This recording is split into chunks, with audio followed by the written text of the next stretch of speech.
আমরা এই অবৈধ সরকার যে নির্বাচন দিয়েছে এই নির্বাচন অবৈধ ভোট ডাকাতি চুরি করে তাদেরকে যত তাড়াতাড়ি সম্ভব এই জনগণের পক্ষ থেকে সকলকে জানাই এদের পদত্যাগ না দূরের কথা এরা যেন আর বিরোধী কাজে ঢুকতে না পারে। ভাই আপনি একটু ওই ছেড়ে সকলকে ধন্যবাদ। আমরা গ্যাসে দিলাম না নিতে পারবেন তাহলে আমরা বাদ দিয়ে দিই সংবাদ সংগ্রহ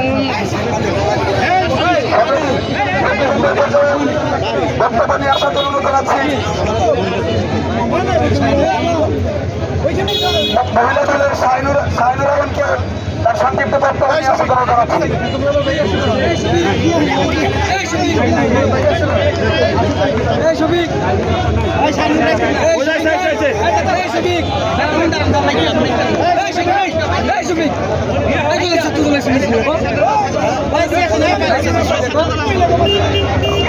আমাদের সম্মুখে সরকারি মহানগর কোচ কলেজ শাখা